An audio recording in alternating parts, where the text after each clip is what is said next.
As you can see behind us is the derelict old Grimsby Ice Company. At its peak, this factory would produce about 2,000 tonnes of ice every day for all of the trawlers, all of the fishing vessels, and indeed for all of the fish merchants. Yes, yeah.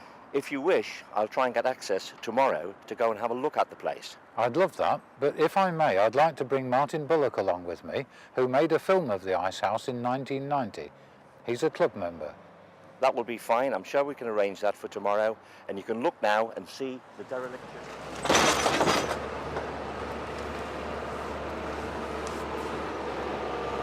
Right, you want to... Yeah, you ready, Bill? Bill coming in with us? Or... Yeah. You know, last time I came in here, Adrian, this engine was working, and the contactors there, I took a close-up shot of the contactors working. And Yeah. It was all in beautiful condition, it was all clean, all shiny. Just look at the state of it now.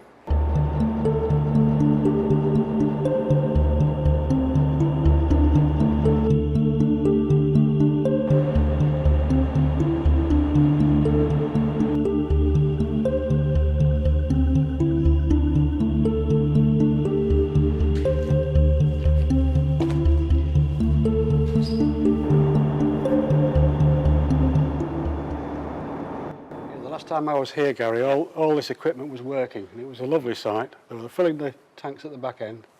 Going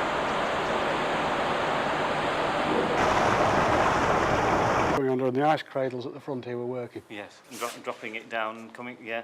Yeah, I mean, the lad was there with his ice pick, dragging it across the floor onto the conveyor belt. It was a lovely sight. It's terrible, isn't it, to see it as it is now? It is really, yeah. The thing that fascinated me as well was watching the ice bob up in the warm water. Yes. Yeah. The other thing as well, that they used to keep a couple of blocks of ice, so they told me, on one side in case the local hospital ever needed it to cool people down. I didn't know that. Right. It's a shame to see it like this.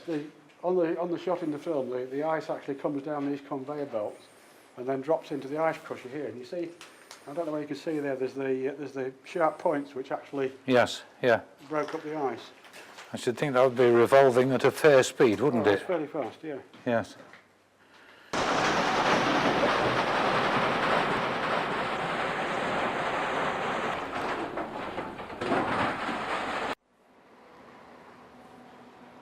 Finally, Adrian, I want to show you that all changes are not for the worst. Today, most of the fish is processed away from the fish market on greenfield sites. This factory behind us processes fish for catering establishments such as pubs, restaurants, schools, motorway service stations and so on. But there didn't seem enough fish on the market to support even one factory of this size. That is true, Adrian. Here we are surrounded by several fish factories, but there is no longer a dependency on the local market as fish comes to the port from around the world. It is usually frozen and partially processed. But why did fish processing on the quayside cease? The hygiene was very poor on the quayside, and regulations were brought in to improve the standards. With fish supplies to the port declining, it made sense to build the new factories away from the dockside. People get nostalgic about how things were, but I'm sure they would no longer want their food processing in the way it was in the old days. This factory behind us employs 250 people, and their hygiene standards are top class. We should go and have a look at this factory now and have a look and see what happens today. I look forward to it. Okay. Right, let's go.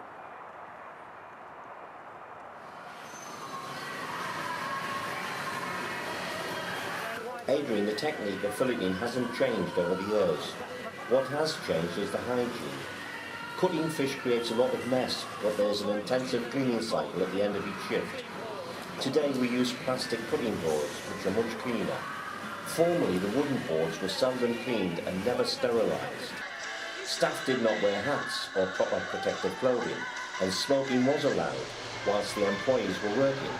This has all changed, as you can see.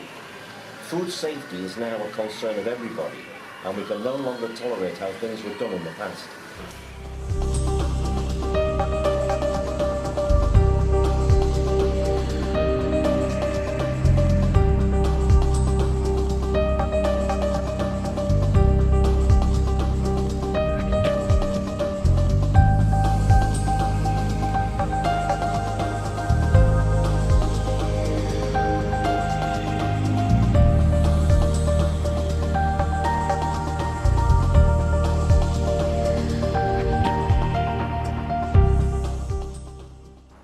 Here, at the final resting place of the last Grimsby deep water trawler, I can now appreciate the changes that have taken place in the life of Grimsby fish stocks. Some of the changes were bad, but most were for the better. One thing is absolutely certain, that things ain't what they used to be.